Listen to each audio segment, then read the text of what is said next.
અમદાવાદની ખ્યાતિ multi speciality હોસ્પિટલમાં 2 દર્દીના મોત. કડીના બોરીસણા ગામમાં આરોગ્ય કેમ્પ બાદ 19 દર્દીને સારવાર માટે લવાયા હતા અમદાવાદ.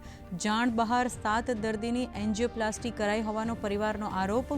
હોસ્પિટલમાં દર્દીના પરિવારજનોએ મચાવ્યો હોબાળો.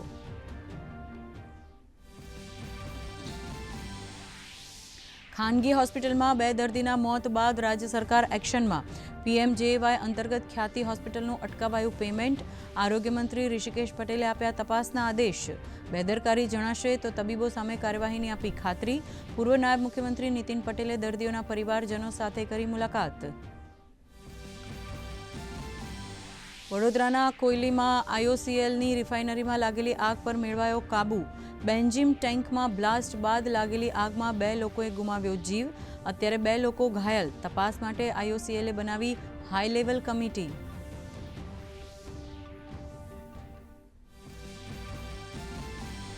રાષ્ટ્રપતિ દ્રૌપદી મુર્મુ આજે કેન્દ્ર શાસિત પ્રદેશ દમણ અને દાદરા નગર હવેલીના પ્રવાસે. ગવર્મેન્ટ એન્જિનિયરિંગ કોલેજના વિદ્યાર્થીઓ સાથે કરશે વાતચીત. જાંદા ચોક સ્કૂલનું કરશે ઉદ્ઘાટન.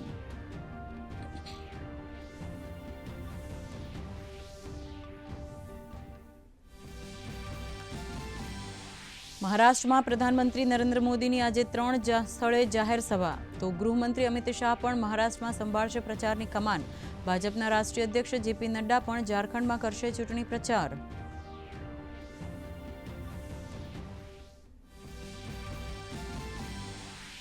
મહારાષ્ટ્રના ચૂંટણી પ્રચારમાં રાહુલ ગાંધી, ઉદ્ધવ ઠાકરે, શરદ પવાર સહિતના દિગ્ગજોએ લગાવી તાકાત.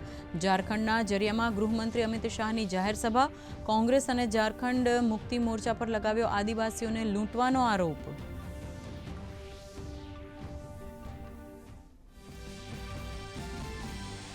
જમ્મુ કાશ્મીરમાં થઈ સિઝનની પહેલી બરફવર્ષા. રાજૌરી, ગુરેજ ઘાટી, મુગલ રોડ સહિતના વિસ્તારમાં છવાઈ બરફની ચાદર.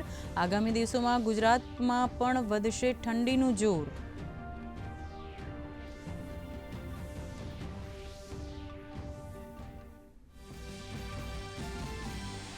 આજે દેવ ઉઠી 11 પર તુલસી વિલાનું મહત્વ. વડોદરાના પૌરાણિક વિઠ્ઠલનાથજી મંદિરમાંથી પરંપરાગત રીતે નીકળ્યો ભગવાનનો વરઘોડો.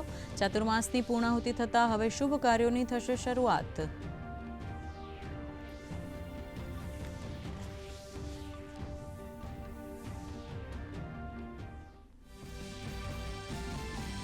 અને બિહારમાં ચાલતી એશિયન મહિલા હોકી ચેમ્પિયન્સ ટ્રોફીનો આજે બીજો દિવસ.